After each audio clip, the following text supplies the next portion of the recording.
Hello and welcome to the Morningstar Investment in Milan. I'm Valerio Baselli and today I've got the pleasure to be with Vicki Bakhshi, Head of Governance and Sustainable Investing Team for BMO Global Asset Management. Hello Vicki and thanks for joining me. Hello, thank you. So you have been working in the sustainable investing field for a quite long time right now. According to your experience, how investors' sensitivity, retail and institutional, to these issues have changed over the last years? Thanks. Well, I've been working in this area for 10 years. If we go back 10 years, responsible investing was something that was seen as quite a niche activity. And it was really all about avoiding bad companies. Right. So it was about excluding companies involved in industries like weapons, tobacco, and alcohol.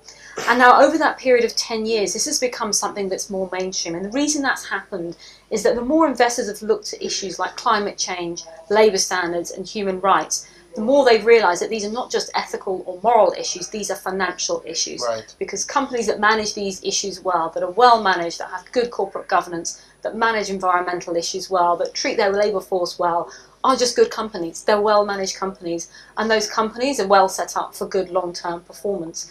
So responsible investment has turned into something that was just about excluding the bad into something that's much more about recognising the good. And also the other shift that's taken place over 10 years is thinking not just about risk, but also about opportunity.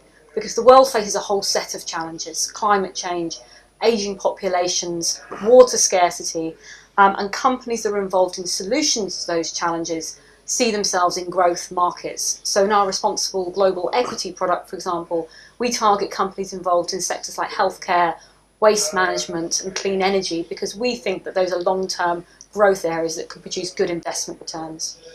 When it comes to ESG, we treat a very large universe of approaches, possible approaches and parameters. So basically, you have to make choices.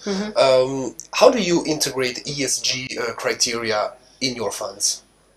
Well, first of all, you have to think what asset class you're looking at. The approach to thinking about ESG risks and ESG opportunities depends on whether you're talking about fundamental equity, credit, sovereign debt, real estate, private equity. It's relevant across all of those asset classes, but the approach that you take will differ depending on which one you're talking about.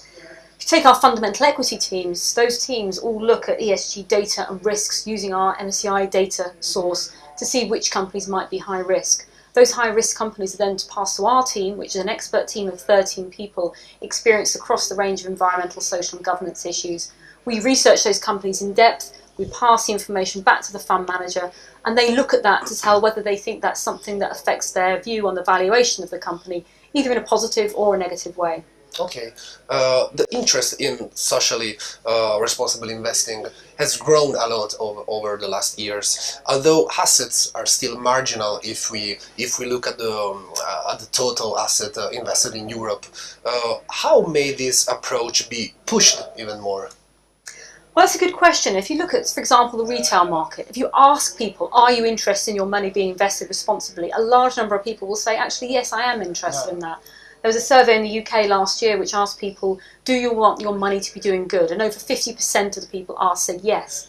Yet SRI assets are only about 2% of retail assets. There's an enormous gap between what people say they want and what people are actually doing with their money.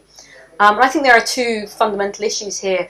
One is education. I think there's still a perception that if you choose an SRI or an ESG approach, you may be sacrificing returns. We don't believe that's the case. We think that actually it can help to improve your long-term performance, like I said, by choosing good companies.